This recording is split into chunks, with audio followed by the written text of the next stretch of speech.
Ladies and gentlemen, this is the Above the Bar podcast, a show about a middle-aged father, current events, and how these things affect my everyday life.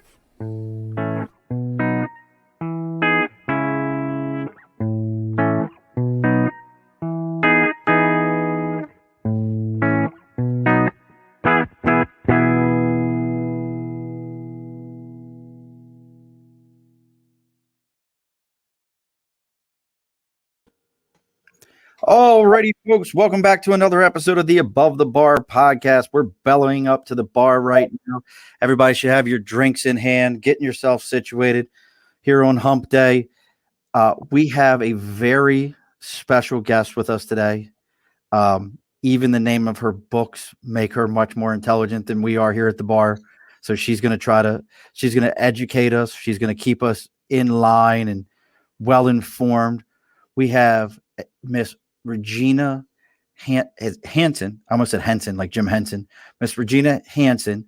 She has written books. She is going to teach most of us men who just lumber through our days about sexual intelligence and women's empowerment. Miss Regina, welcome to the bar. Hey, Sean, what you drinking? So we are today. Well, my son was here earlier, my 25-year-old.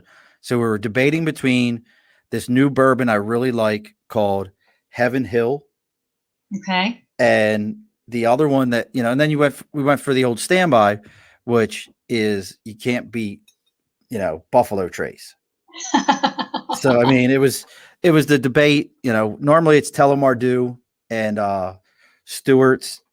Stewart's is like an Albany thing. They don't even, that's a whole nother conversation about how they can't say the word Stewart's up here. But the other one is Stewart's cream soda and Telomar Dew. Now I see you got your beverage out before we get ready to do some housekeeping here. What you got there? I'm being prissy today, and I'm not usually. I'm doing a pink Moscato today, just for convenience sake. But usually, I'm a tequila girl. Ah, tequila. That's exactly what I call it, and that's exactly how I pronounce it, tequila. Oh, a buddy of mine in Vegas got me on a coconut tequila a few years back. Now that's just like, that's a whole nother conversation about like the like flavoring of liquors that aren't normally like different flavors. Cause I'll show you one I got here under the bar here in a moment. But before we get into it, as we always do, folks, we got to do a little bit of housekeeping. First things first, over my right shoulder here, we got the board with the Baltimore Raven on there, and I got some interesting news in some upcoming months. But the Raven's up there. We're going to do sticker and a cause. Now, Regina doesn't know what sticker and a cause is, so we'll educate her on that. So sticker and a cause is my thing, where if you have any kind of a cause, any kind of thing that you're into, maybe it's you got a sticker for your book. You got a sticker for an organization you belong to, whatever it happens to be.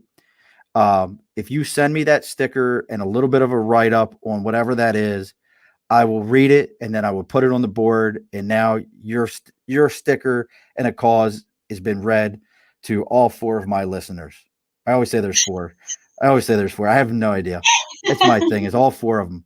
And that's a whole thing that goes back to growing up in Baltimore. There was a radio station.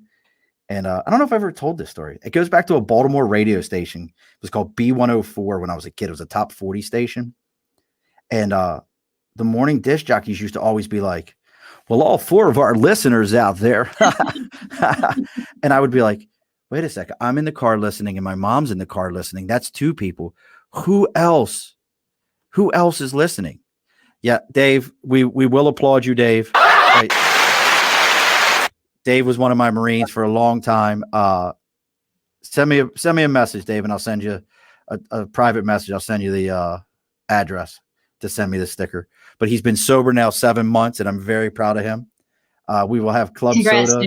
We will have club soda or O'Doyle's or whatever it is you need at the bar, absolutely, to take care of you. And the other thing that we all must do is we must share the bar with everyone. Make sure you go onto your phones, whatever you're listening to this on, whether it be YouTube, Facebook, my personal Facebook page, and make sure you share it to every single solitary possible yard sale and whatever other site that you listen to the on and have things on, so that they can ban you. That is your only goal, is to get banned from these things, because then they finally realize the bar is taking over. So Nice. there, the housekeeping is done. We are sitting down at the bar, and we're going to learn about Miss Regina and about sexual intelligence and women's empowerment, because I've got some questions that are more, I guess, for me as a guy, and I want you to tell us about, how many books do you have now? I only have 2, and I'm working on a 3rd. So 2 down, 1 to go. Many more to go, actually. Many more to go. And now, what's your background for our audience that even got you to be like, yeah, I'm going to write these books about this topic? I'm from Georgia. I'm a 7th generation Georgian. So I'm very, very Southern.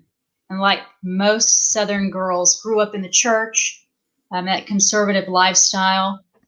I'm now 50. I've never been married. I've never had kids, which this is considered queer in the scholastic community, because I did not comply with social standards and do all those normal things. I went to college late. I was the first college graduate in my family. In my 30s, I got a bachelor's in American history with a minor in women's studies. And then I went on to get a master's in American studies. And that's where I created the term sexual intellectual female, which is the title of the 2nd book, which is what we're talking about today. And I love talking to men about this. And I love talking to the common man about this, because you guys always have a lot of questions. And thus far, I've been really impressed with how everybody sort of takes in what I have to say in the book and otherwise. And they're like, okay, I can apply that. I can see where you're coming from. Because I think with the Me Too movement, there was so much fear that came across our community, with guys being like, whoa, I feel like everything I've ever done is wrong. What's happening? And I think if we can find that common ground, then we can work through it a lot easier. And you said you had a 25-year-old son, correct? Yes. Do you have daughters as well, or just sons? Yes. Well, between my wife and I, we have 8 kids, 6 boys, 2 girls, 2 granddaughters, and well, you can act, if you really get, God, there's so many kids around here. We are breeders. There is no doubt about it. We are absolutely breeders around here. So yeah, I have 2 daughters. I actually 2 daughters. One that has two daughters of her own, my 2 granddaughters, and another daughter who we just found out today. Let's see if I get my cheers right. Going to have a grandson. I told her, and see, this is where I'm gonna fall into this category where I have to learn about these things, because in my head she sent me and her mother a text, hey, this is what I found out. I'm like, it's gonna be a boy. I will accept it. and that's the way I felt about it. It was funny, and she laughed, and I was happy about that. But in my mind, I'm like, later on, I thought about this, and I'm like, wait a second, I've got Regina on here. Here I am making this joke, and but is it still an okay joke? In my mind, it was, because I'm a dad, and I'm hey. But I wonder, because you brought up Me Too, and I there's so much into this as I wouldn't say a meathead, but I spent 20 years in the Marine Corps. Yeah. And when I came out, one of the toughest things for me to do was, for lack of better, speak civilian. And that might sound like an odd thing to say, but we insult each other in the service in a way that when people are like, you can't say that, we're like, what are you talking about? I'm not talking about that. I'm talking about him. Right. And I've had to learn different languages. And it was, for a lot of service members, it is a challenge. But you brought up the Me Too movement. Do you feel like any of that has lost any steam of late? Like, once we put away the big baddies, like Weinstein and folks like that, I mean, is it lost any steam? I don't think so. And before we launch into that question, I want to respond to what you were saying earlier about your joke. First and foremost, if we don't keep a sense of humor in life, we're lost. I mean, it's not going to be any fun to be here, right? So I'm going to totally give you a pass on that joke, and let me explain why. He's giving me the thumbs up, folks. If you can't see that, yeah, Sean's Get another. This is all about the applause today, folks. You know, I have a very sarcastic sense of humor, so I can assure you that I've said a lot of things that probably would make you blush, and I'm not going to apologize for any of that because I'm here to enjoy life. All right. But my father had 2 daughters, and he was a Southern man. You handed down property to your children, you passed that lineage on. And that was a really tough thing for him to have 2 daughters, and neither of the daughters had sons. So that's it for the Hanson line, you know? And even in my subconscious mind, I think there was I'm Hanson. I don't ever want to get married and change my name. You're proud of it. I'm very proud of my name and my history and all that sort of thing. And I just feel like where you're coming from is a very natural, and there's nothing anti-feminist about it. Of course you want a grandson. Of course you want to see your line continue with that family name. I mean, the cool part is now you have a lot of women who are like, I like being a Hanson. I'm not going to change it. And they move forward in that way, but their child still bears their husband's name, right? Right. So, yeah, we can't be too hard on ourselves in the sense of what we've always known, because this is one thing I've learned along the way. To me, this is my best lesson in life that helps me continue to grow and evolve. Every person on this earth is a culmination of their life experiences, and none of us get away from that. So you're a Baltimore man, you're a Marine, you're a father, you're a grandfather, and all of that makes up who you are. But it doesn't mean you're not going to continue to grow and evolve because you've got granddaughters and you've got a grandson. And guess what? Each of those experiences and each of those relationships is going to tweak you even more. Oh, they're going to tweak me. But you're going to continue to grow and evolve and like learn stuff from them that maybe you didn't with your daughters and sons. It's life. We can't beat ourselves up about it. We just have to do the best we can with what we've got as we go. I wish I could high five you right now. We could just virtual high five this thing. But it's, you know, it's one of those things. And I really, you know, I've given it a lot of thought. And it's funny you mentioned the name thing. So when my wife and I married, she had a life before me. She established a career before me. And she'll probably correct me here in a minute, but I remember having the conversation and being like, it came up and I was like, I don't expect you to take my name. You know, I'd ask you to hyphenate, but I don't expect you to take my name. In your career, people know you as this person. Your career is built on that. There is nothing else but that as your name. So why would you take my name just for people to ask for somebody else and then confuse them and then change things? It's not necessary. You're that person. You know, but I also get the changing of the name. Like I know the history of it. I know it was almost like an exchange of property kind of a mentality. I know that history of it, but I think with today, I also know that I look at it differently because now it shows the blending of families. That's the way I look at it today. What's your thoughts on that? Because you brought up the name thing, and I'm like, I love that. That's like one of those. So that's one of those like and I promise, Regina, I'm going to make you a promise. You know what I will not say to you today? Tell me. Bless your heart.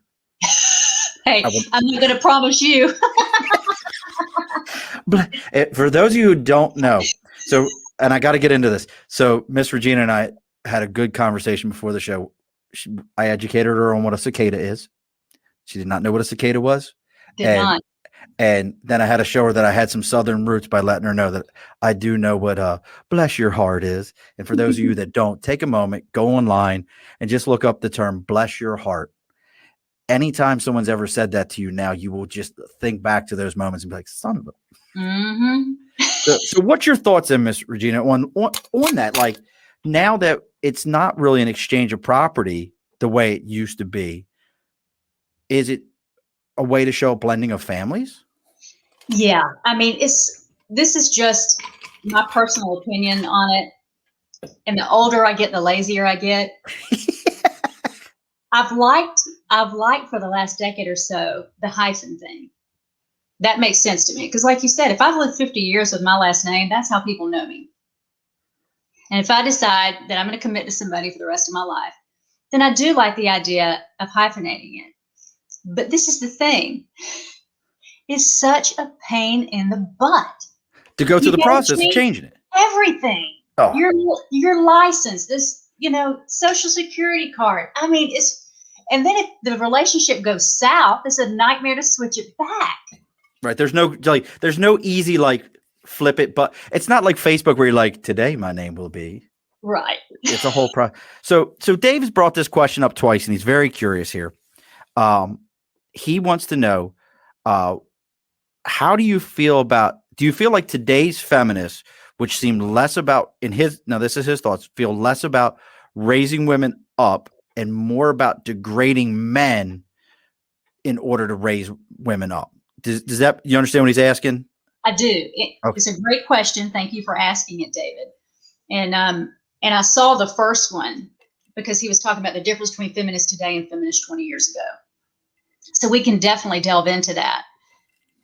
For me, I hate it when men feel attacked.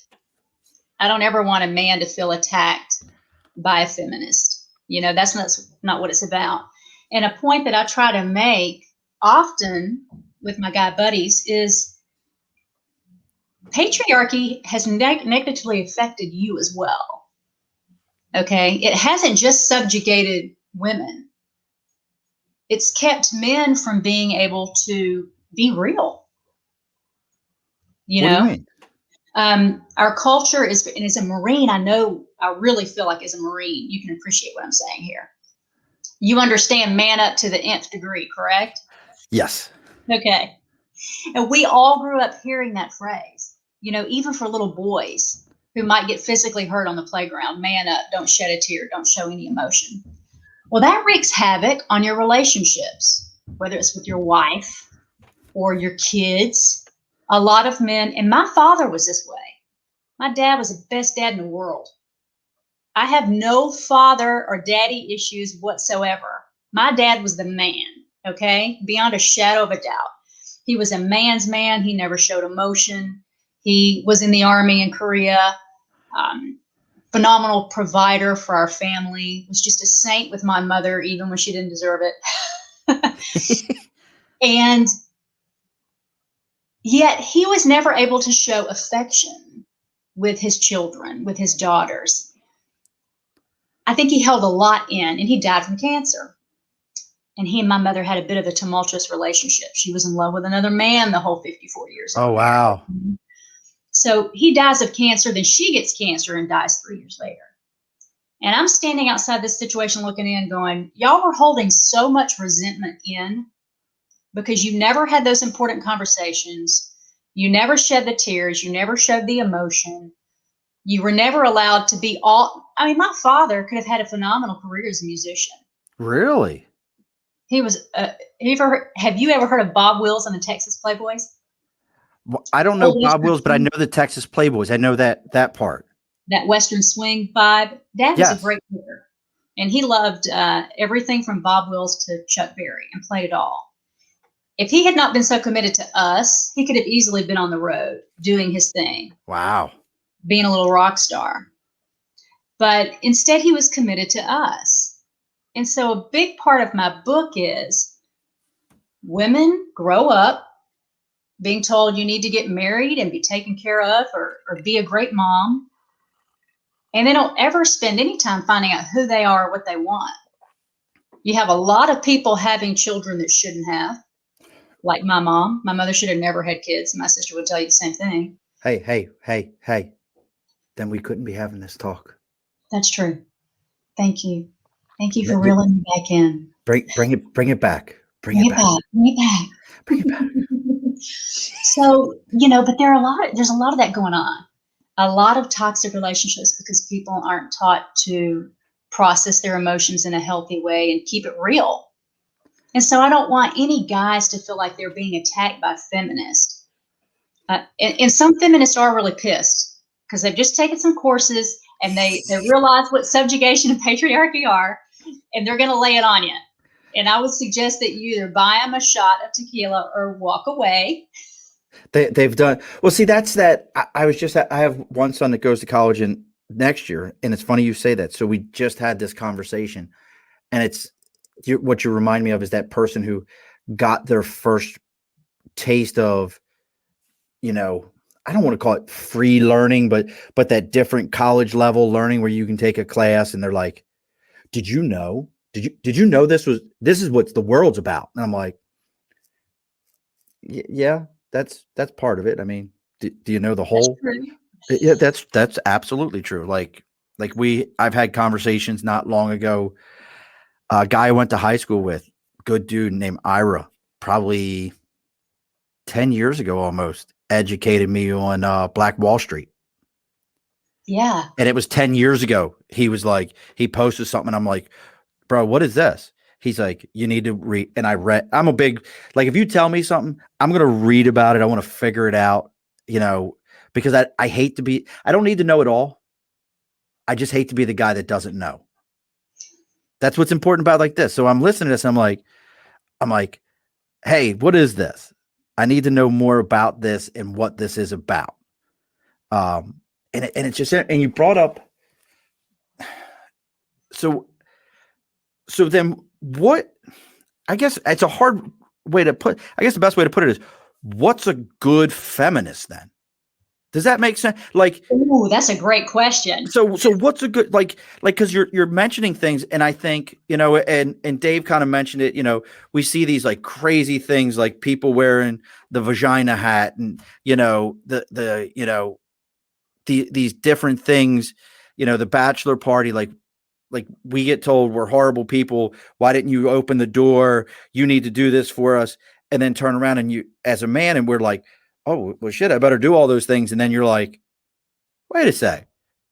Aren't you the one that I just saw doing, like, you just posted 4 TikTok videos where you were shaking your backside and all these other things. And then you're going to get, that's where he's wondering. And I know that's where he's going, because he posted something else here, talking about the straws at the bachelor parties and all those things.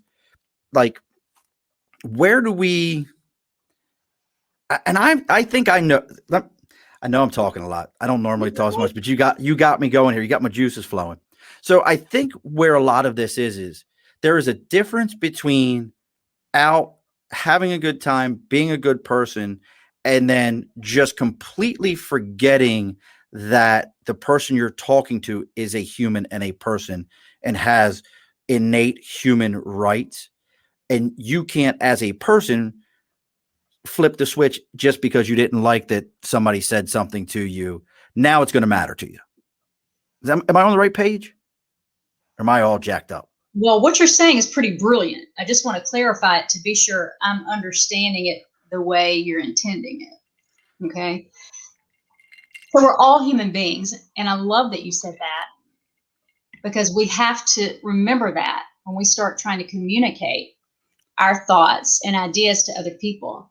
Even if we don't agree with what the other person's saying, we still need to respect it. And if it really gets our blood boiling, we need to walk away. And I'm the queen of walking away. My advocacy is through my pen. I write. You can scream it's a cop-out if you want to. It is. I don't have to engage with anyone. I can listen to your podcast first and see if you're going to be too much for me and say no thank you, or I think this guy will be fun. Let's see what where it goes.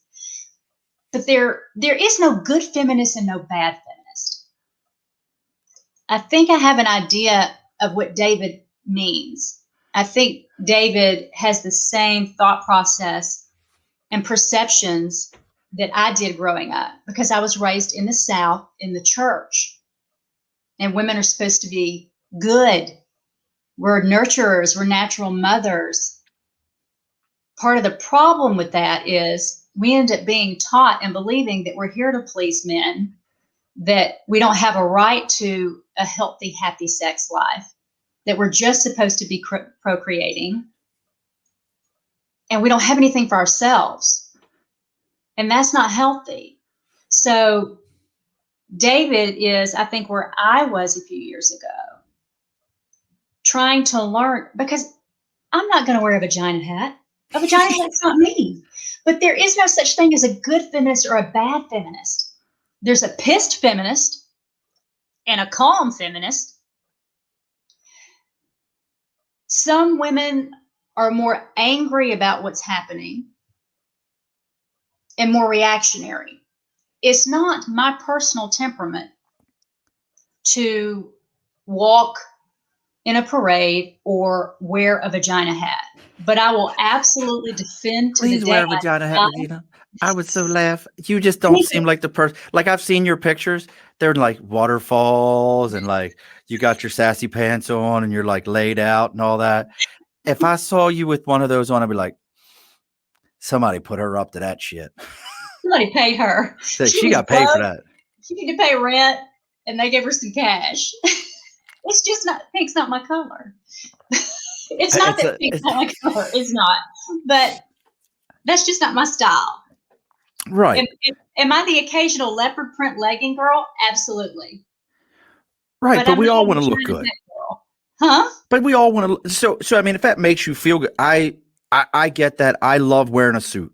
There is nothing better to me as a man wearing a suit with a nice pair of shoes on. I'm a Bay Rum guy. A buddy that came on the show, Phoenix Shaving, he got me into all his products. I'm a big Bay Rum guy. My wife likes it. So I'm all about, I get what you're saying. Like, you can still, and I know where Dave's going with this, because it can feel attacking as a man. He said it all seems hypocritical. It can feel attacking as a man when we're like, well, wait a sec. I love my wife. I love my daughters. Yeah, sorry I made an off-color joke. My bad. I didn't realize it would come off offensive.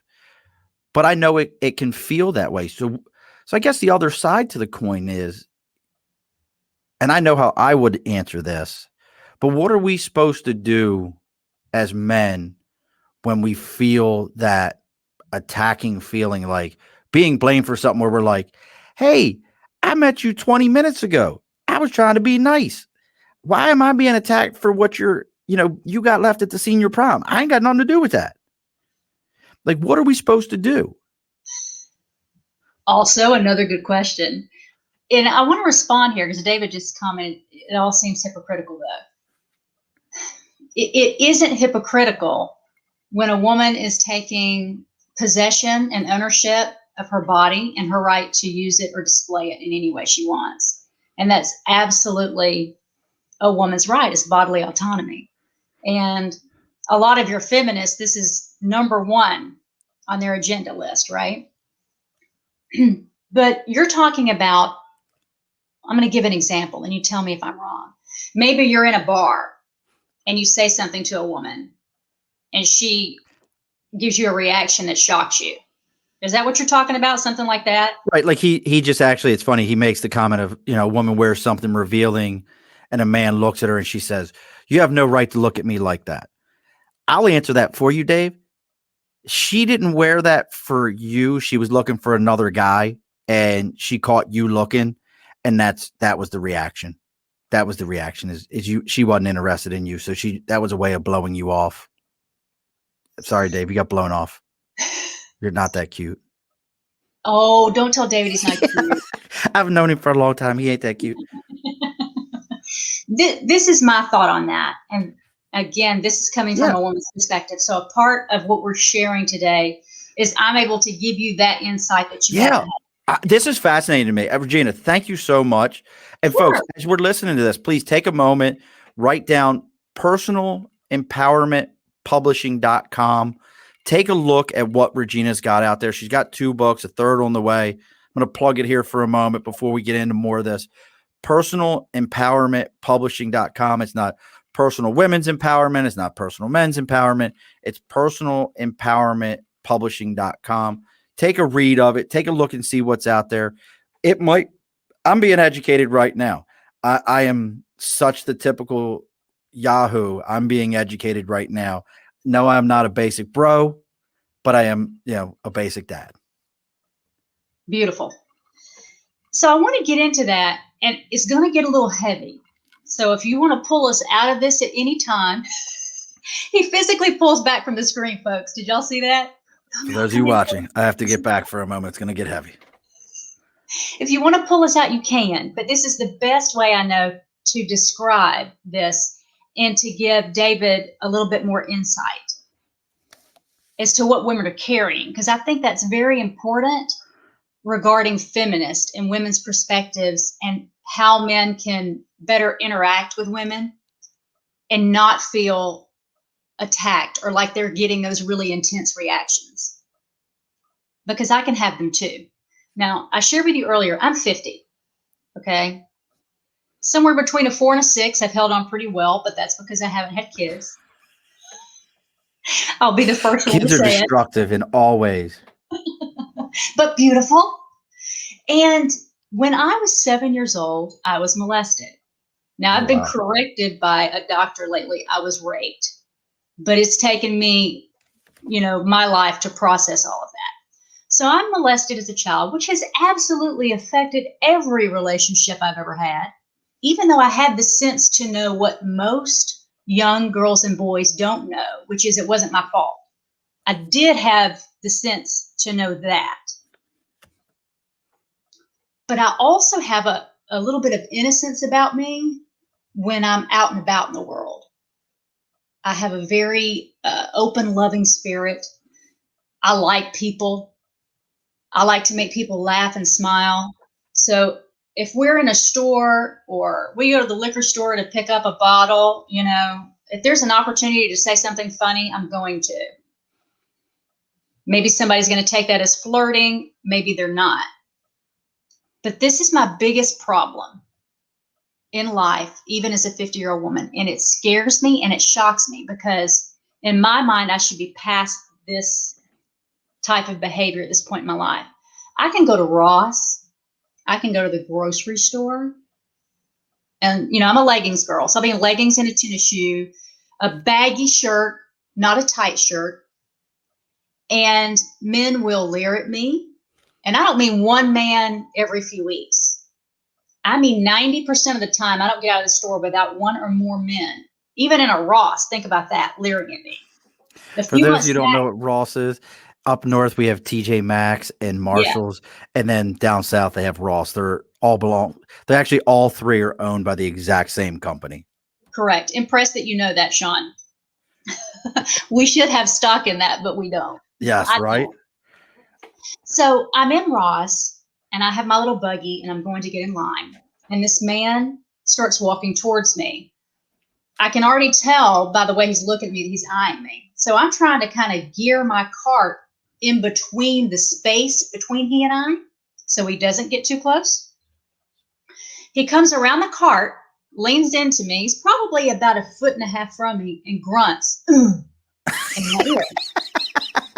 I'm sorry. I don't mean to laugh, but look, gentlemen, if you've ever walked next to a woman and grunted at her and she answered to that grunt, you should marry her. Because I'm going to tell you right now, that has never worked as a pickup line. Hey, it wasn't a sexy grunt like that, Sean. Just like it was like a bear or some kind of dog. It was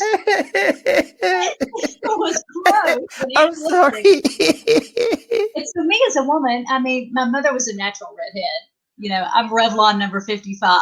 Okay. Gotcha. So, but I have every bit of that temperament, and I'm a little backwoods country girl, so I can get riled up quick. Okay. And I turned around and looked at him like I was about to bow up and knock him out. Right.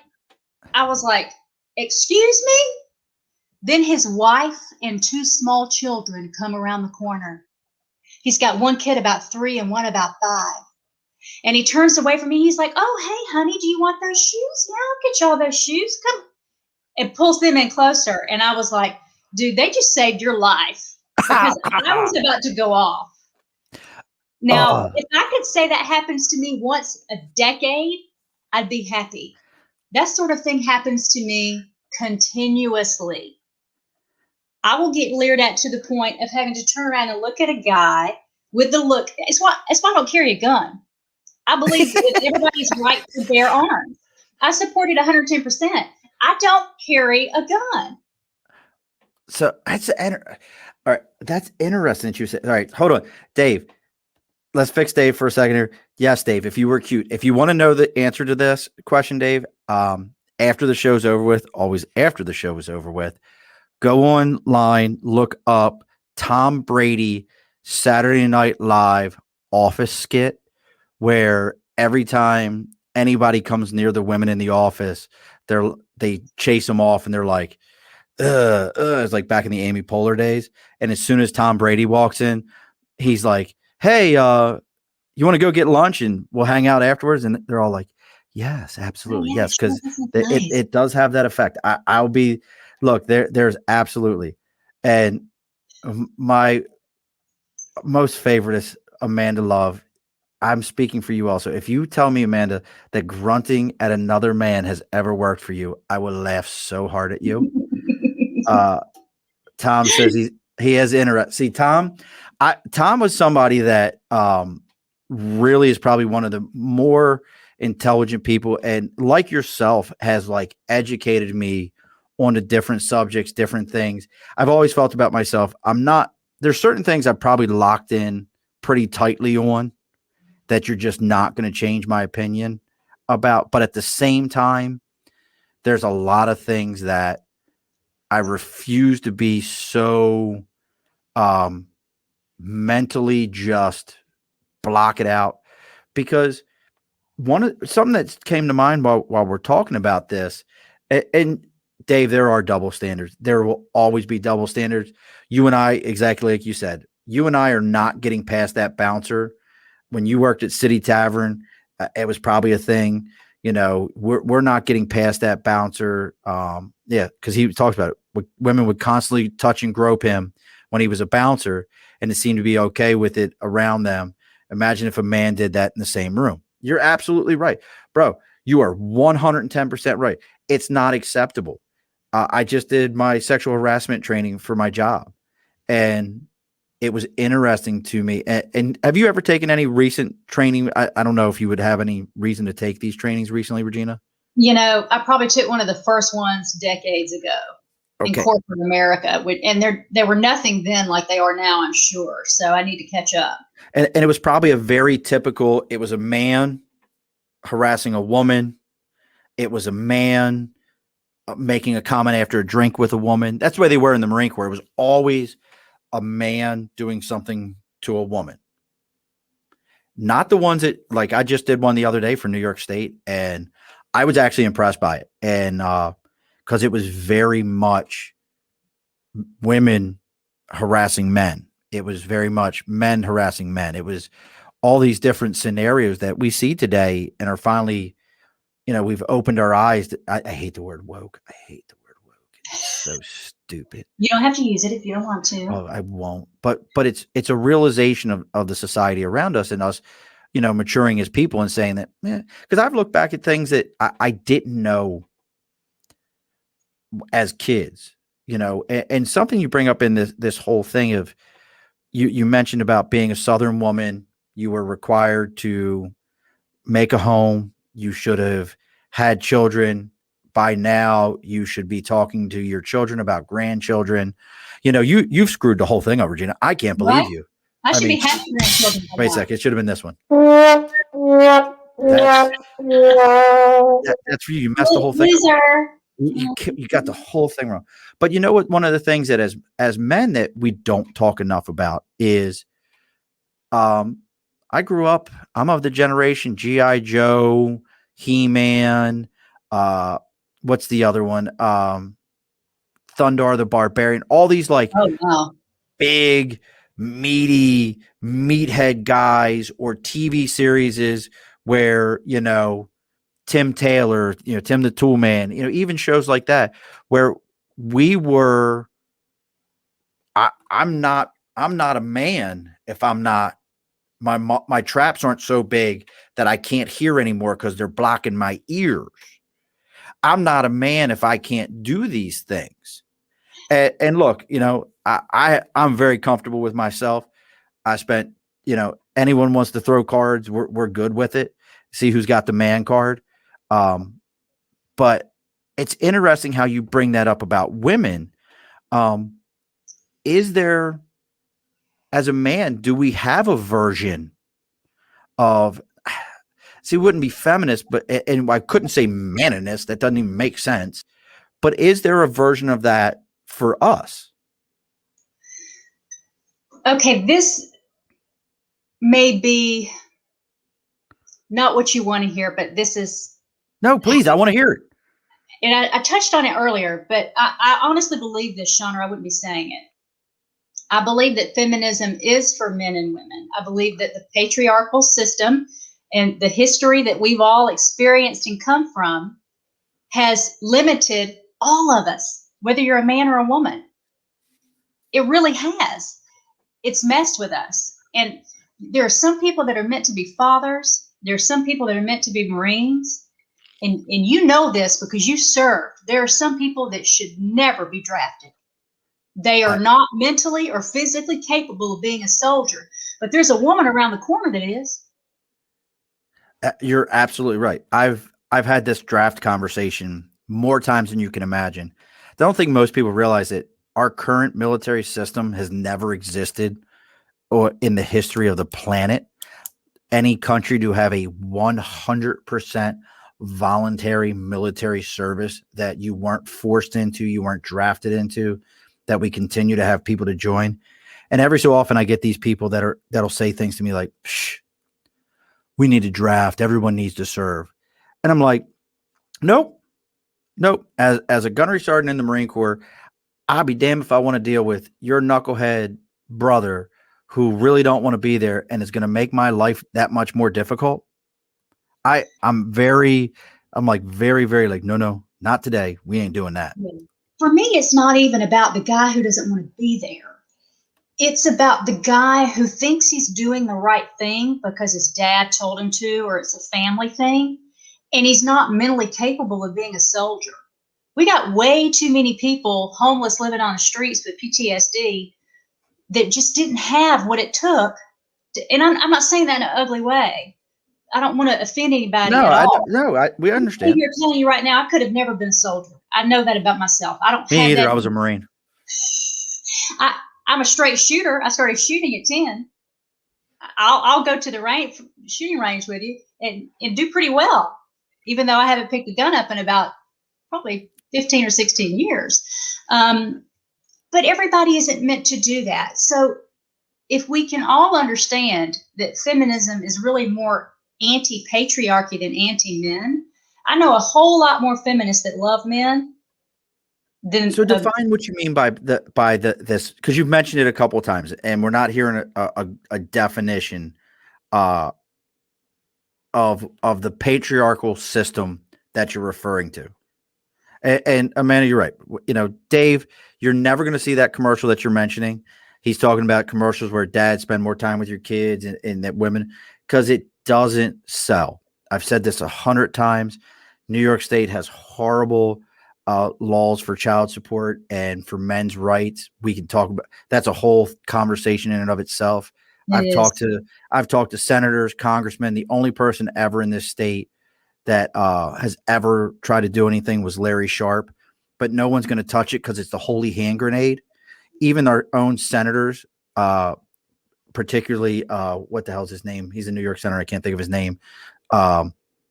He's always on TV with Chuck Schumer.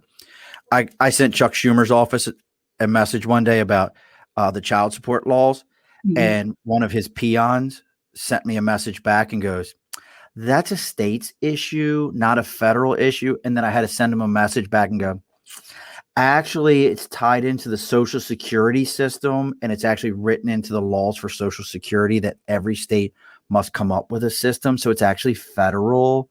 And she was like, "Oh, well, let him know."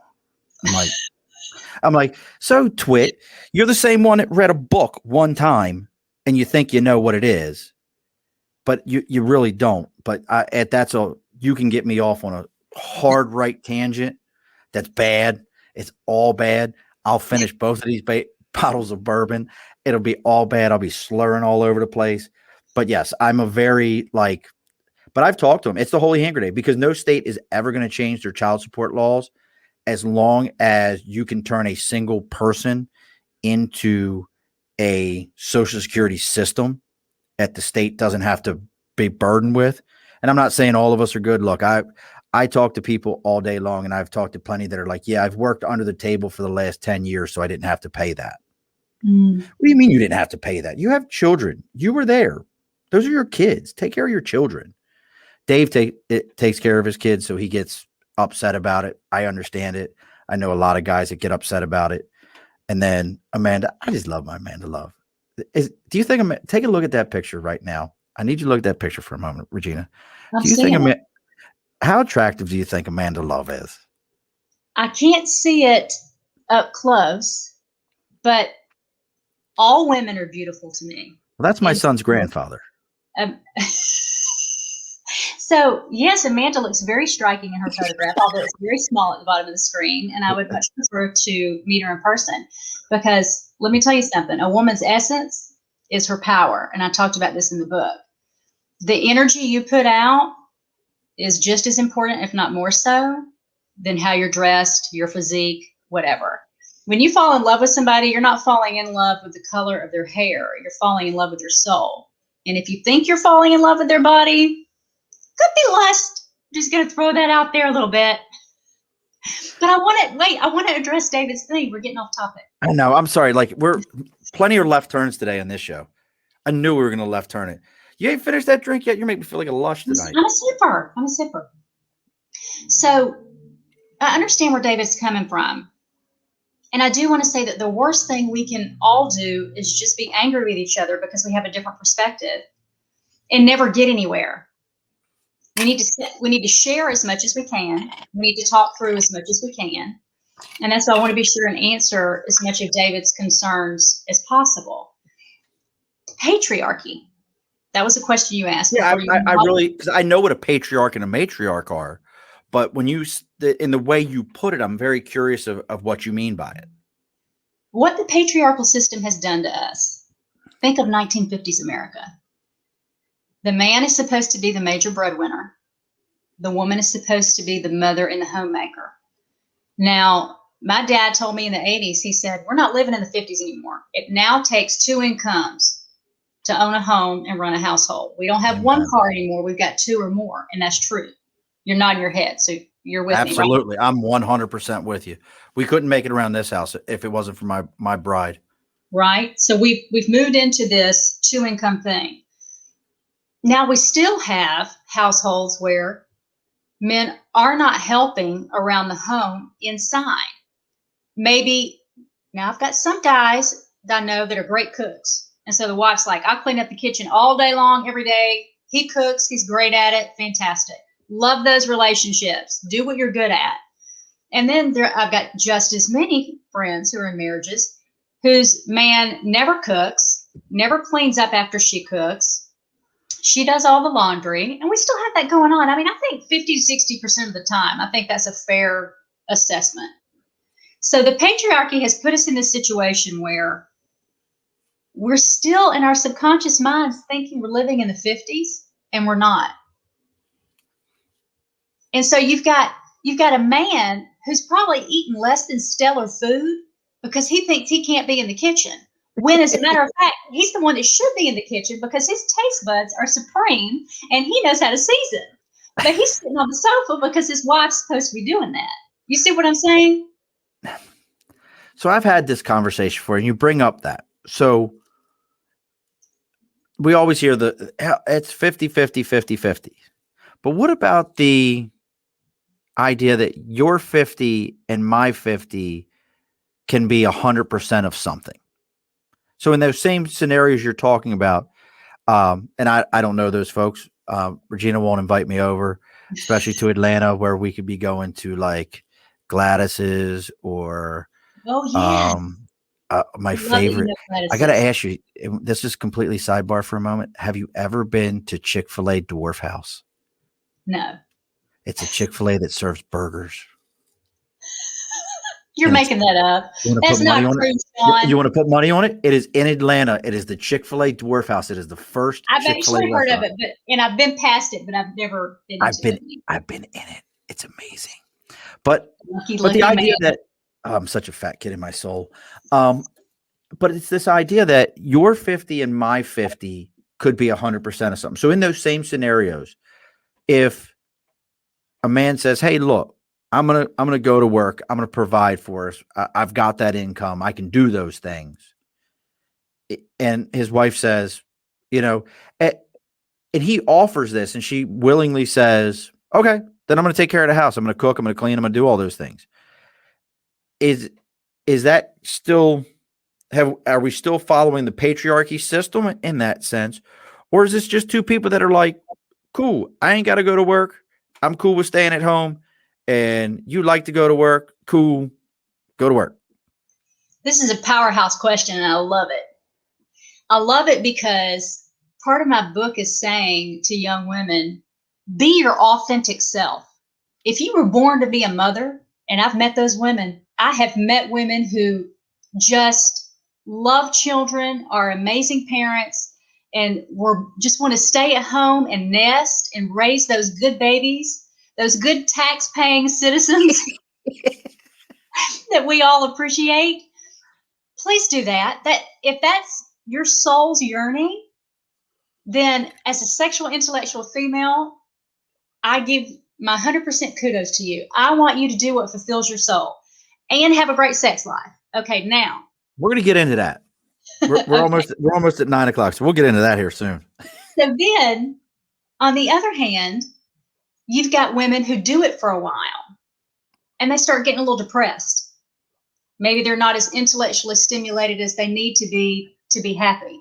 And I have that part of my personality. I really have to keep myself entertained, whether it's reading and research or writing. Being outside in nature is very important to my soul. I just need different things to feed me.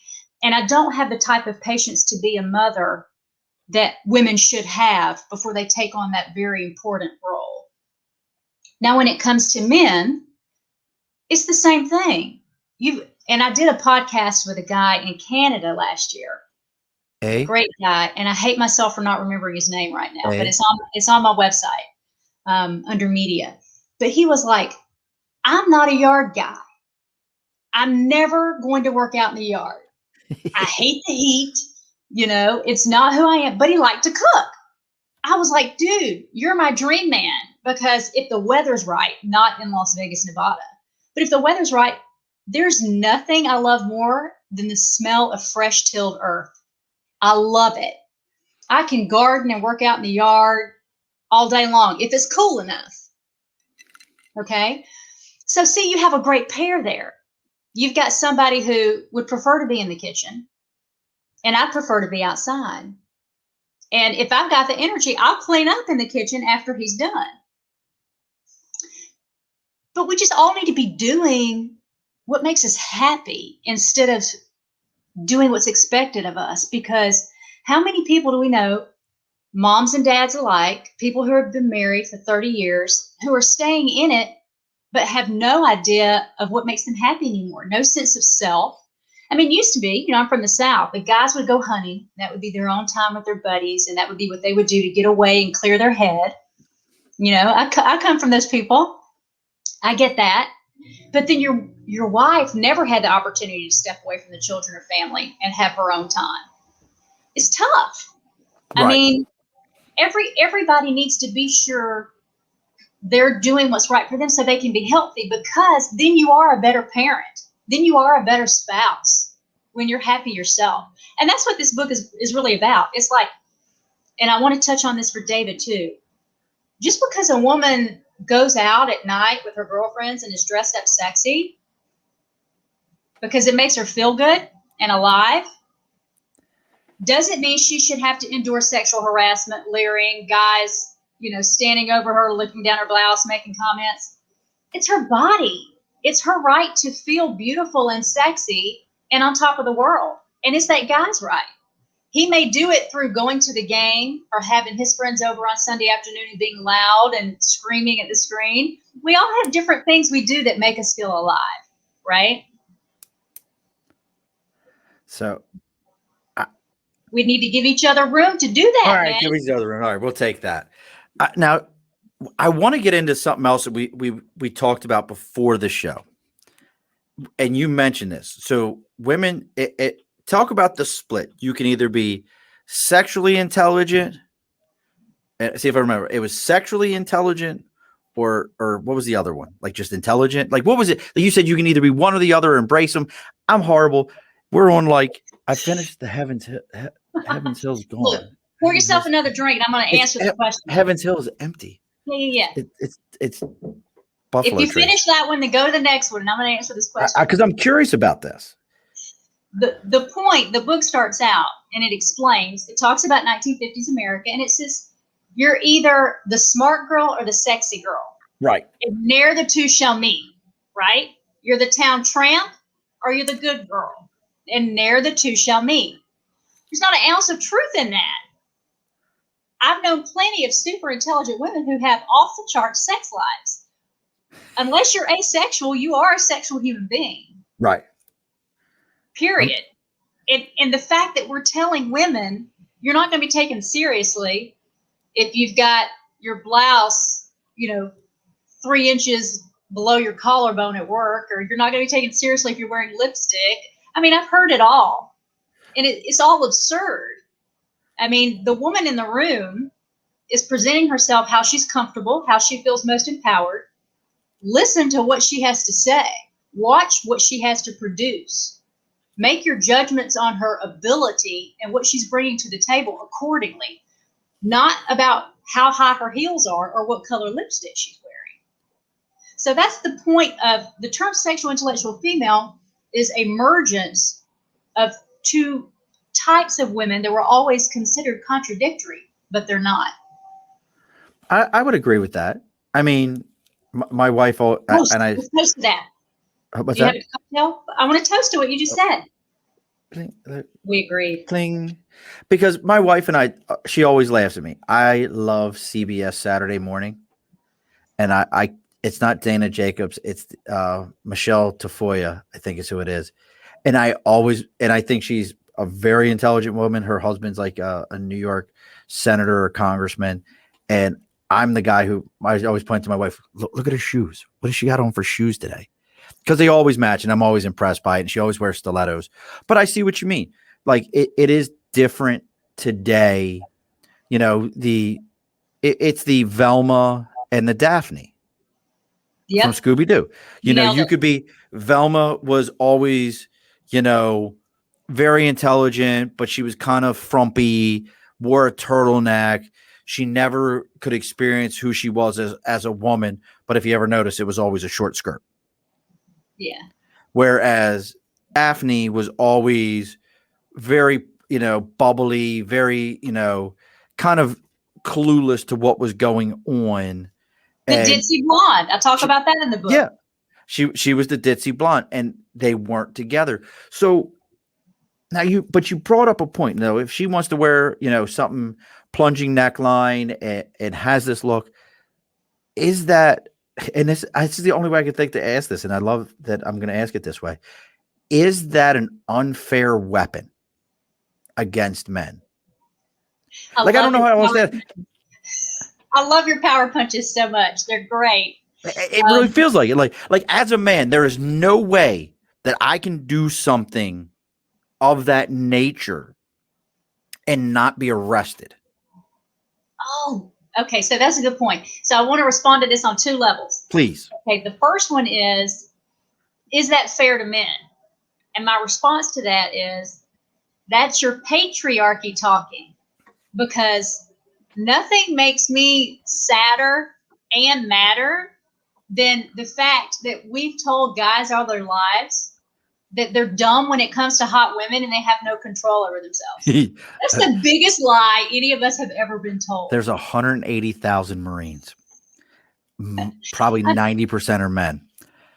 We're dumb. We're dumb. I don't buy that. Now I'll say this. I was in my 30s before I realized how really reactionary men are to women and their sexuality. I mean, I was a little shocked. And I was always a late bloomer. So what was the thing that brought that to the forefront for you then? Like, what was it? Watching women. I was living in Atlanta, so it was a little bit different atmosphere than the country sort of church atmosphere I had grew up in. And watching that firsthand, watching women use their sexuality to get what they wanted out of men. I've known women who have gotten dressed up to go out and say, I'm not going to buy a drink. I'm not going to buy a drink tonight. Men are going to buy my drinks. And they go out with that attitude. And that works. Oh, yeah. And I could never fathom that because I'm on the defensive. For me, having experienced what I did in my youth, I now don't accept drinks from strangers because I'm always worried about them slipping something in it or having that expectation. Now, I still have to deal with drama when I'm asked, can I buy you a drink? There's no good way to handle that as a woman. You're going to get grief either way. But I started to see in the 30s how women were aware of their sensuality. They were aware of the power that it held. Some women more than others. A lot of women will just use that to find the man and get married. And other women will use it for whatever they want, whether it's free travel or a better quality of life or what have you. But it's out there. And now, I can't say I feel sorry for men, Sean. I want to. Don't feel sorry for us. We have asked for this shit. I want to look at you and say, dude, you don't have a chance. You're lost. You lost. It's brutal, but I don't feel that way because men still carry the power. You're still making $1 to my 72 to 78 cents. But that's a whole man. There's a whole thing about that. There's that data on that. And that's all. See, Regina, I think you and I could sit down for and have so many conversations because that's a whole nother thing where you get into, but is it really like that? Or is it that the money or the positions that we hold are different? There's a lot of different elements to that. But now you talking about the when you mentioned like going out and the drinks and everything, how much of that though is also human nature? Because I'm going to get my man, I'm going to get a husband, I'm going to entice someone, I'm going to, it's that animalistic ingrained mentality that we have that we're just, I used to tell people all the time, why do you, I used to use this as a line when I recruited for the Marine Corps many, many moons ago. Kid would be like, I'd be like, so why are you doing this, kid? And he'd be like, oh, I want to serve my country. I'm like, are you sure? And he'd be like, yeah. I'm like, you sure it isn't just to meet women? And they're like, what? I'm like, why do you have a job? To have money. What are you going to do with that money? You're going to impress a girl. Yeah. Why do you work out? Well, I want to be strong. Why? Doesn't do anything for you. Well, you trying to impress somebody? Well, yeah. And I was just, I'm like, look, this is the only reason you do anything, kid. It's the only reason you do anything is to impress someone that you're interested in. And as I've educated myself and gotten and matured, I would probably change that line today and say it's to meet someone to fall in love with or somebody that you find interesting. And that's, I hear what you're saying with those items, but if somebody, I guess that's the other side to it is, and I hate that I feel like I'm jibber jabbering over myself today, but you've got me thinking, like when you say about a woman going out and looking for drinks and, somebody's going to buy me drinks. Well, then aren't we also just saying that she's accepting whatever comes her way, good or bad, like just going hunting or fishing? I'm going to have some good ones come by. I'm going to have some fish I'm going to throw back, but I've accepted that if I put my pole in the water to go get a fish, whatever eats my bait, I have to deal with it. And I have 2 points to make for that too. And that's, again, I love your comebacks tonight, Sean. They're fantastic and they're really helping us delve deep into this. And most people just skim the surface,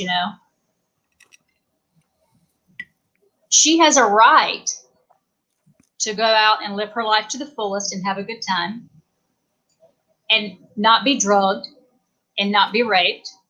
Amen. And just party and enjoy the night. That's her right as a human being. It's the guy's right to go out with his buddies and drink and yell at the football game on the screen and have a good time. We get into trouble when we think we have a right to tell someone else how to live or to their body. Whether it's the woman who grabs the guy's crotch as she walks into the club, the guy checking IDs, we were talking about that earlier, you remember? Yep. Okay. That's just as wrong as some guy reaching around you when you're playing pool and grabbing your breast. Absolutely. Okay. Thank you for saying it that way. Yeah, nobody's asking for any of that. A buddy of mine in Vegas, his personality is pretty similar to mine. He's very flirty and fun on stage, very playful. And he's got all the women, especially the cougars, 40, 50, and 60-year-olds love him, you know? They're always all on him. And he was doing a show a few years back. And I've never worried about him being able to handle himself with the ladies because he loves the ladies, right? It's a non-issue. That's a perk. I'm standing behind him as he goes out into the crowd. He's working the crowd and singing during a show. And this woman stands up to hug him. She takes both of her hands, puts around on his derriere, and just grabs him full on. Now, my first reaction is to laugh. I'm laughing. And then he pulls and turns away from her, and I see the look on his face. And like he looked shock or embarrassment? He looked like a 5-year-old that had just been molested. You know what I'm saying? Wow. He was completely repulsed. He's in a committed relationship. He's in love and he's happy. His woman's backstage. She had to see that. And I immediately felt horrible about laughing. That's the point I want to make to you and to David, because in the beginning you guys were like, feel so attacked. It feels like right. all the time. Man, this is human nature. We need to get past feeling attacked when stuff like this happens. And we just need to put it in our memory bank and learn it and reserve it for later. This was a great lesson for me because I'm sitting there, even in my 40s, going, hey, man, men are molested too. It happens. I just saw that emotion go over his face where he was completely degraded in a room of 500 people of his peers, where up until that moment, he was in complete control of the crowd. Not cool. Not at all. And see, it's funny. Not funny like haha, but funny, interesting. So when I first read on, hey, I got Regina's going to come on. She's going to be talking about sexual intelligence and women's empowerment. In my mind, this subject was more about women can wear, using their sexual wilds or feminine wilds, as we say, to overpower men or gain position on men, or from an empowerment standpoint, or sexual intelligence, knowing more about, how to use that or what you're into and those type of things, the other side to it. Really, this is more about being comfortable with who you are and making sure that people around you respect you as a human. And I use that term human. I don't know if you went back and checked out any of our shows. We've had many drag queens on here because I love my Amanda Love and all their friends. We cover all subjects, all areas. We've even had people from Montana on here. I mean, does it get any more different than that? Many of them. But I just, it's very different. The concept here of your approach to a feminist idealism and those things. I want to, as we're bringing this full circle. So as a man, some of the things that I'm curious about is, am I still okay to open a door? Am I still okay to say, yes, ma'am? Am I still okay to what I would consider respectful? Is that still okay? Again, love this question. I really have a lot of emotions about this. Being raised Southern, I still say yes, ma'am, and yes, sir. Now, in my introduction to Sexual Intellectual Female, I sort of dedicated to the transgender community. And I say, in honor of you, if you identify as a woman, that's honored here. And throughout the book, I spell woman, WOMXN, to be inclusive of transgendered women. Okay. Because that soul identifies as a woman, period. And we need to respect that and see her as that and love her for that. This is a great story to tell. I hope I don't get emotional during it, but I need you to be I've emotional. been a member of the LGBTQ community for almost 25 years. So I've had plenty of friends that were drag queens. And I made a mistake a few months ago in Vegas that literally haunted my heart for weeks. There was a woman I had met last year before things got shut down, who was a transgendered woman and who frequented a lounge I went to listen to some friends sing. And we had several conversations and would always make a point to say hey to each other. And on this particular night, I always tell her if she looks good, if I like her dress or what have you. This night she's wearing some smoking hot knee-high boots. And another woman came up and we were all having a conversation. Something was said about how great she looked. And I turned to the third woman and said, don't you just love his boots? And I was mortified. Because you said his? His instead of hers. And I just felt like the biggest schmuck in the entire world. And I stayed there, even though my face was blood red and I was humiliated. And I'm trying not to make the situation worse. Right. So I don't say, I mean hers. I just waited for the other woman to leave. And I put my arms around her and I hugged her. And I said, I'm so sorry. I said his instead of hers. And of course, she was an angel and was like, oh, no, it's okay. Don't worry about it. And I said, it matters. Right. It matters because this is someone that I know she can endure that, but it hurts her heart every time she has to endure that. It hurt mine to have made that mistake. And I had to process a lot of emotions. I could have taken the egomaniac way out and been like, it's too hard, screw it. I'm just not going to bother with it anyway. It's not my problem. I could be that person. It'd be a lot easier to be that person. Right. It's a no-brainer at that point. It's a no-brainer. That's the easy way out. And I was like, you know what? You can't. You humiliated yourself and you hurt her and you have to accept that. And in the future, you need to make yourself more aware. You need to slow down when you're talking. There's actually a physical reason. Women in perimenopause often forget words or mix them up. So to mix up his and hers has been very common for me the last couple of years. My roommate's constantly calling me out saying, you meant this, but you used another word that started with the same letter. Now, fortunately, she's a chiropractor. So she's like, don't trip out. You're going to be fine. This lasts for a few years. She's a voodoo doctor. She's a voodoo doctor. And she goes, she's a good one too. But she's like, this passes, you get that clarity again, but it's just where I'm at. But it wasn't worth me explaining that to this woman. I had to eat it in that moment. And so my point sharing that story with you is, David, you, all my men out there, stop feeling personally attacked. Stop beating yourself up for being a human being. You've had all these life experiences. We've all seen the same ads with hot women telling us what to buy, that's sexy and that's what we're supposed to be. We've all endured that. And we all carry those biases within us because there's a multi-marketing strategy that's been pushing that on us for decades.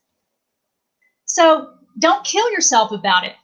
What you can do in your life is build rapport and relationships with people that are different than you and get some understanding going on. We don't agree on everything, but I mean, this, and I don't want us to go down this road because it is a separate conversation. Right. The whole political thing, I've got friends who are Republicans. You live in Georgia. Give me a break. A lot of them from Texas. And then I have a lot of liberal friends, and I'm registered as an independent. And so I've got Republican friends that are like, Regina, you can't say this about this, and then you say this about this, because that's conservative and that's liberal. And I'm like, stop letting anybody tell you that you have to be in one frame of thought all the time, because that limits all of us. I'm like, politics is not a sports. It's not a ball team that you have to pick a side to win and bet on. That's not what it's about. You know, it's okay for you to have your own independent thoughts that don't fall under a party mentality. It's okay. I have changed mine. I still vote libertarian because I still believe in the tenets, and then I watch the shows that show our version of the national conference, and then I go, oh, this isn't good. The Libertarian National Conference goes in like a Holiday Inn conference room, and it's just the saddest thing. But I see, I'm with you. Like, see, we're going down. Don't want to get too far down the political road, but I've always been the guy to go, if it looks like a duck, it quacks like a duck. It's a duck. So you know, treating people like humans. I've always wanted to be treated like a human. I've definitely had times in my life where I didn't fit the mold. And that may have even been, you know, looking back, I can tell you I don't know if I've ever told you might get a story today, Regina. You may get a story. I don't know if I know I've told this story, but I've never told this story on the show. So I joined the Marine Corps on my 17th birthday, July 20th, 1993. Because my mother drove me to the recruiter's office and let me sign up. And I don't know if I woke up that morning with the intention that that's what I was going to do. I don't remember. But that was my mother's intention of what she was going to take me to do on my 17th birthday. And I appreciate the fact she did it all these years later because I needed it. And it's funny you mentioned this towards the beginning of the show about manning up. I needed that extra male role models in my life to know how to do the right things as a man. And it might sound odd, you know, throughout this conversation to say that, but those things for me were being responsible, taking responsibility for your action. And I think today we still call it acting like a man, but it's an interchangeable term. And we don't have a term for it. You know, maybe say act like an adult would probably be the right term to use now. But that's what that was for me. If I wouldn't have went to the Marine Corps at 17 years old, got out of where I grew up at. I grew up in an area of Baltimore called Dundalk. I still love Dundalk. It's a very unique area, very, very blue collar. Probably half of the pictures you see on that website, Things I See in Walmart, came out of the neighborhood I grew up in. It's a very, very blue collar area. So I needed that. But my mother's generation, your parents' generation, in her mind, I need my son to stand on his own 2 feet. So this is how this is going to happen. This is what he's going to go do. So that was me. And when I went to boot camp, folks, I was not the 200 pounds of sexiness you see today. If you're watching the video or, you know, listening to this deep Barry White-esque voice that you're listening to right now, I was 5'7.5" and weighed 127 pounds. Oh, wow. I was, you know, any skinnier, I'd have fallen through my own asshole and choked myself to death. You know, I was a little guy. So part of this was, what's up, Aaron, my man? Do you see Aaron's picture? Aaron is a world champion beard guy. Like his beard. Yep, that's actually Aaron's picture right there. So how long is it currently, Aaron? 2 feet. 2 feet. 2 What's feet the longest it's ever been? He'll have to tell us, Aaron, if you tell us how long it is. And then there's Rob. He's in the Rob was in the Army, so we talk slow for him. We take our time with Rob. But you know, I tell that story only because, and look, there's my son, and there's my son Sean, Barry White. Yeah, whatever, son. You wouldn't be as cool as you are if it wasn't for your father. But you know, I talk about these things because I understand what you mean. That now as I'm hearing it and kind of tying things together, I was probably part of that patriarchy, type mentality that as a man, this is what I need to do. These are the things I need to do. These are the things I need to teach my children. And I've had to relearn a lot of things. My son Tyler educates me all the time on different things. Like, Dad, you can't do that. He's 17. You can't do that. You can't say that. My best friends, Jeff and Ken, they educate me all the time. I grew up in an area. If you ever get a chance to look up Baltimore, the Baltimore phrase is hun. My mother called everyone hun. You grew up in Georgia. How many times have you referred to someone as sweet or sweetheart? Honey. I call people honey, and I tried to limit it nowadays, but it still comes out. And I always worry, especially with women. If I say it to women, they think I'm being condescending, and that's not my intention. But again, that's our life experience. It's a part of who we are. It is. And I want us to do a better job of giving people a little bit of leeway. That's a great point there. Understanding where people are from. And as long as it's not in an abusive way where somebody's not like, hey there, hon, bring your ass over here and sit down on my lap.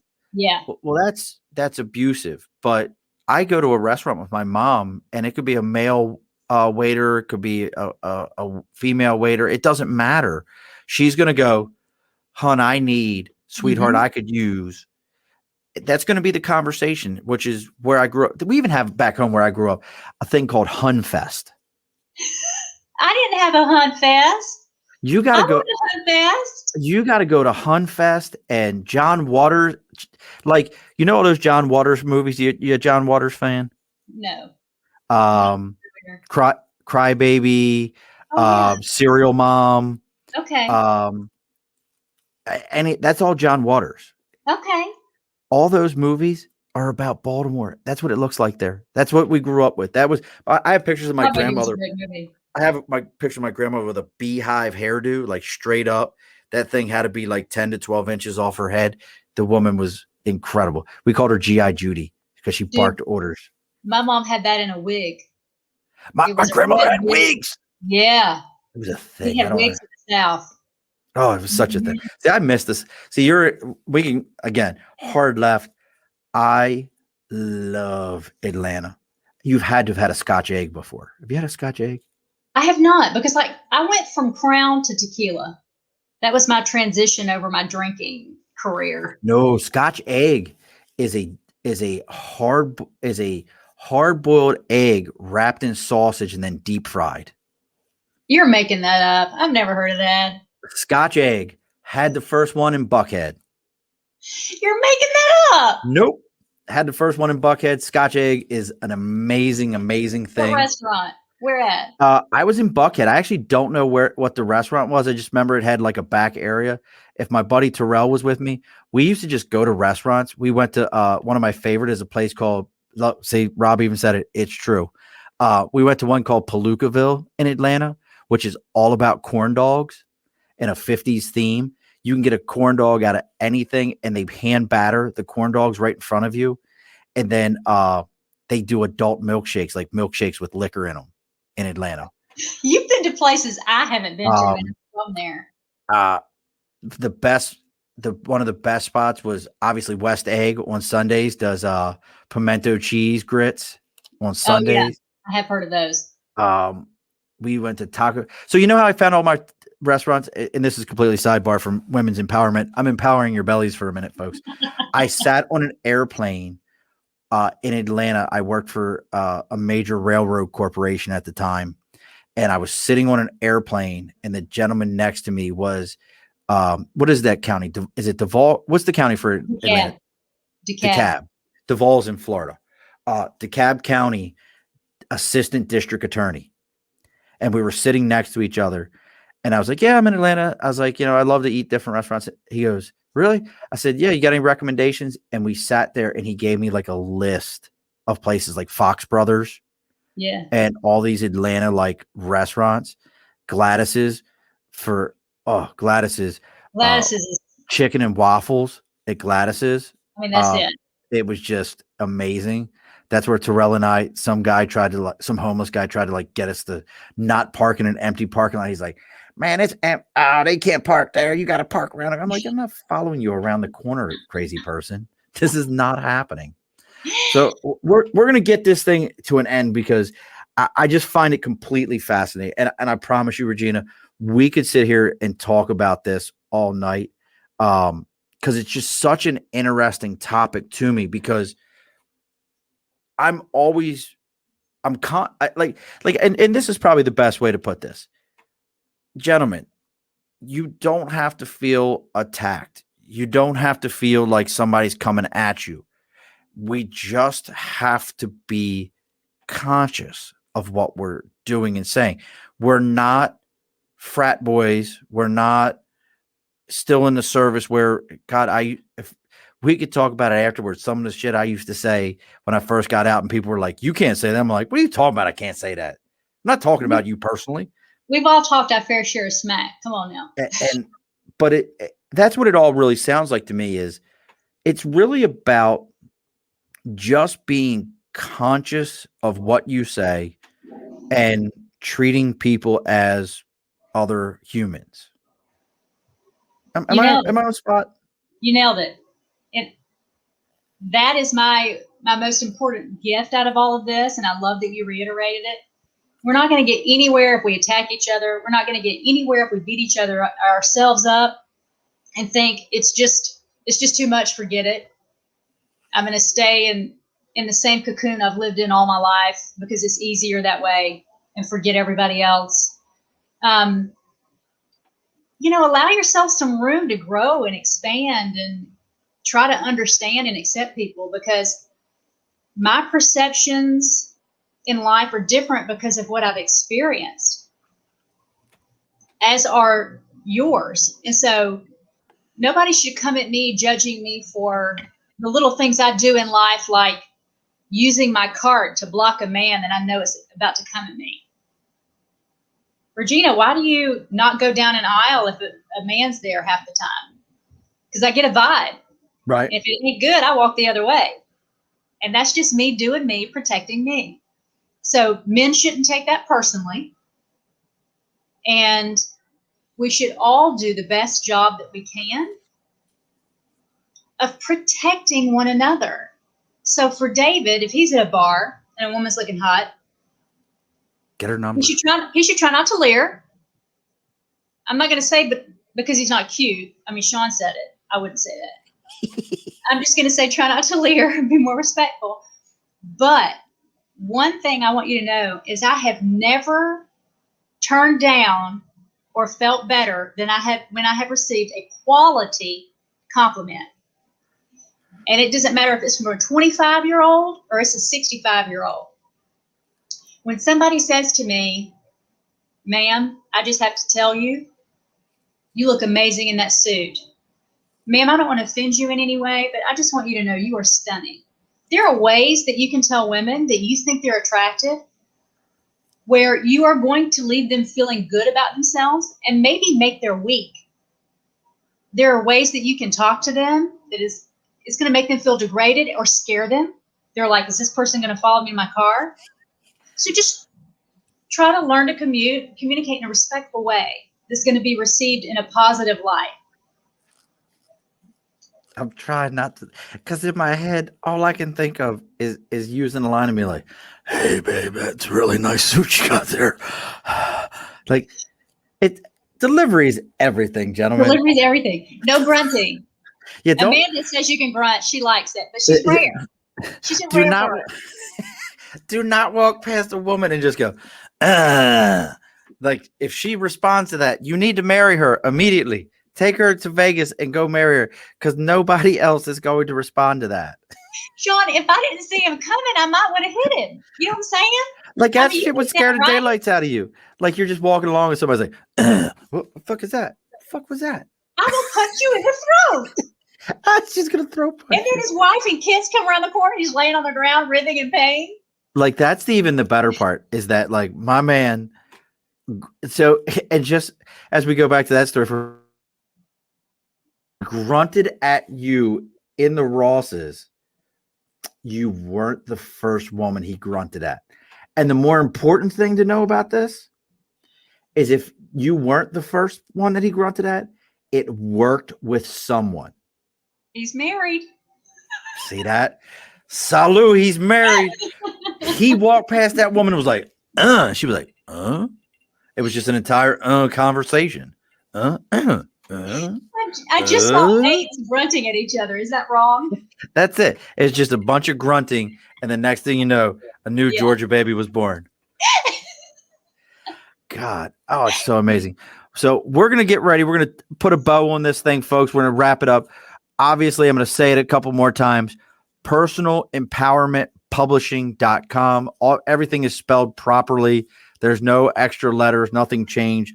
Personalempowermentpublishing.com. No underscores, no dashes, no haberdasheries, no anythings whatsoever. Personalempowermentpublishing.com. You can buy the book there or on Amazon. There or Amazon. Any book tours anywhere where they could see you around? I know you're in Keeping It Weird right now, Portland. We can all see that over your right shoulder. Keep It Weird in Portland. I still want to go out to the left coast.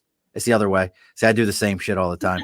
I still want to go out there only because I want to go to up to Washington and God, I can't think of the name. Puget Sound and try gooey duck.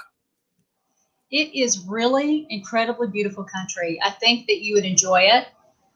I can't testify to the food yet. Let me spend some more time up here, and I'll give you my opinion on whether. Are you moving up there completely? Yeah. I've made the move. So that's like a whole nother thing. It is. That's a whole nother conversation. Yeah. Like, so you just were like, you've never lived there. Did you visit there beforehand? Oh yeah. Okay, I was like making sure that you weren't like, the brochure looks really nice. Fuck it, I'm moving. Not that there's anything wrong with that. But no, I had visited a couple of times a year for several years, so I knew that I liked it, and I would come up and do hikes and that kind of thing, and just started applying for jobs. And I'm interviewing with a couple of places right now. One of them is a university, and I shouldn't talk too much about that. The other one's an architecture. We'll save it. But we'll static it out. Nobody can hear that out. But yeah, so I'll get something quickly because I have a lot of marketing content experience, and I'll keep writing on the side. But writing is my passion. That's so I love awesome. it. That's so awesome. So we know where we can find you. As we got to remind all of our listeners and viewers, as always, you can find us on Instagram at the Above the Bar Podcast. Twitter is at Above the Bar 4. Email theabovethebarpodcast@gmail.com. You can find us on all those things. Next week, folks, if you get it, make sure you tune back in. All the people that Miss Regina brought to the show. Next week, we have a director, a horror movie director and actor. I don't know why I keep bringing. I'm like, there's a whole genre of horror. Do you have a genre of horror movie you will not watch? I actually don't watch any horror movies. None. I'm extremely sensitive. If you have a movie where a woman's being beaten or raped or kids are being hurt, like I'll get up and walk out of the theater. I can't deal. I don't watch them at all. How about horror movies? Like Conjuring or none of those? Nothing? The only one I've ever seen, and I'm not sure if you would consider it horror, is Cujo. Do you remember Cujo? When Absolutely, Cujo was scary. Fuck a bunch of dogs after that shit. Well, next week is a gentleman, Neil DeMonte. He is a director, actor. He's going to come on and we're going to talk about horror movies and his upcoming movies. So make sure everyone gets a chance to tune in next week. It should be a very interesting day. So as we're getting ready to tie this thing up and put a bow on it, as I remind you, like I do all my guests, this has just become a thing. Don't log off after we go off air. We got it. I don't watch. Yep. He doesn't watch. Tom doesn't. Tom, I wouldn't call it that way, but he doesn't watch the Saw movies. He can't make those decisions. His description of it, I'm not even reading on the air. You're going to have to come find the video version, folks, to read what Tom's description of the Saw movies are. Ain't reading that. How dare you? And Regina's laughing at him. Don't give him any support. I'm sorry. Don't support him.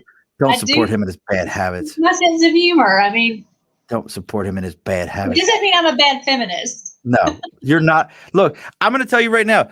I promise you, my idea of a feminist was burning bras, armpit hair, and, doing shots. Well, you might do shots of tequila now at this point. Yeah. We know that. But it was the burning bras. It was the screaming, the hollering, like opening a door, trying to be a gentleman, and somebody being like, fuck that, close that door, asshole. And like, that was my idea of a feminist at this point. And you have definitely changed my outlook of it.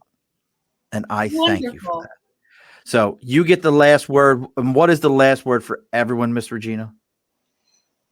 It should be better than this, but this is my last word. I know when a man opens a door, whether or not he's doing it to be gently or to check out my derriere. I know. And that's where we're going to leave it. And she knows. All righty, folks, be sure to push a stool in. This has been an Earplug Podcast presentation. Found on earplugpodcast.com, iTunes, SoundCloud, and wherever your favorite podcasts are found.